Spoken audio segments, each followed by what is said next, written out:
નમસ્કાર મિત્રો, 6.2 ની તીવ્રતાના આંચકાથી ચીનની ધરા ધ્રુજી છે.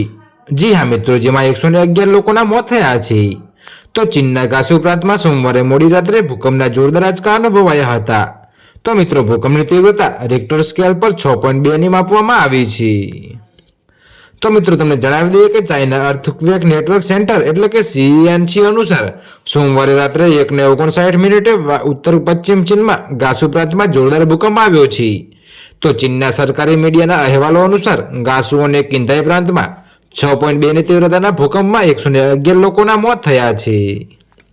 તો મિત્રો, આ પહેલા પાકિસ્તાનમાં પણ ભૂકંપના જોરદાર આંચકા અનુભવાયો હતો. તો ગાસુના પ્રાંતીય ઇમરજન્સી મેનેજમેન્ટ વિભાગે જણાવ્યું હતું કે ભૂકંપની તીવ્રતા ખૂબ જ હતી કે ઘણી ઇમારતો ધરાશયી થઈ ગઈ છે, જ્યારે 230થી વધુ ઘાયલ થયા હતા. તો મિત્રો, રેસ્ક્યુ ઓપરેશન ચાલુ છે.